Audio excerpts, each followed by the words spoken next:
রাহুল গান্ধী একজন ভালো পলিটিশিয়ান হতে পারুক বা না পারুক তাতে কোনো দুঃখ নেই, কিন্তু তিনি যে একজন ভালো মনের মানুষ এবং কোথায় নিজেকে কিভাবে প্রেজেন্ট করতে হয় সেটা তিনি খুব ভালো করেই জানেন। কারণ ইদানিং দেখতে পাচ্ছি দুটো ভিডিও খুব পরিমাণে ভাইরাল হচ্ছে এবং সেই দুটো ভিডিওর মধ্যে প্রথম ভিডিওটা দেখুন, যেখানে রাহুল গান্ধী কোনো একটা জায়গায় শ্রদ্ধাঞ্জলি দিতে গিয়ে শহীদদেরকে খালি পায়ে ফুল অর্পণ করছেন এবং তারই সামনে দেখুন আমাদের প্রধানমন্ত্রী নরেন্দ্র মোদী তিনি পায়ে জুতো দিয়ে সেখানে ফুল অর্পণ করতে গেছেন। দ্বিতীয় ভিডিওটি দেখুন, আরও আপনি চমকে যাবেন যে যখন মেসি প্লেয়ারদেরকে অ্যাওয়ার্ড তুলে দিচ্ছেন প্লেয়ারদের হাতে, তখন রাহুল গান্ধী সেখান থেকে নিজেকে সরিয়ে নিলেন।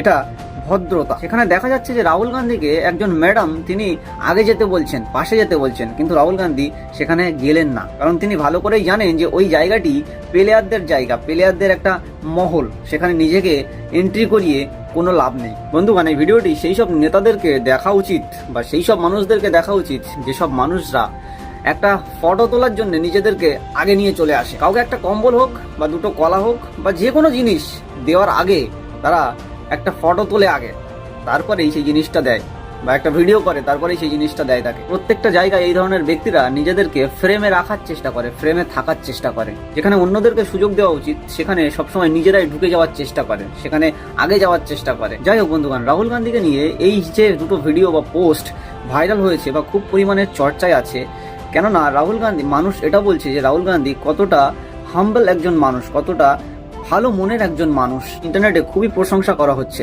সে হতে পারে যে তার বিরোধী দলের লোক, কিন্তু সেও তাকে নিয়ে প্রশংসা করছে এই জিনিস দেখার পর, এই ভিডিও বা এই ফুটেজ দেখার পর, যে সে পলিটিক্যাল লাইফে যেমনই হোক না কেন, কিন্তু পার্সোনাল লাইফে সে যে একজন খুব ভালো মানুষ সেটা সবাই দেখেছে, সেটা সবাই দেখছে এবং খুবই প্রশংসা করছে। যাই হোক বন্ধুগণ, আপনারাই বলুন যে রাহুল গান্ধীকে আপনার কেমন লাগে, আপনার মত কি রাহুল গান্ধীকে নিয়ে? তিনি পার্সোনাল লাইফে তিনি কেমন, কি ধরনের ব্যক্তিত্ব, আপনার কি মনে হয়? ওপিনিয়ন কমেন্ট করুন।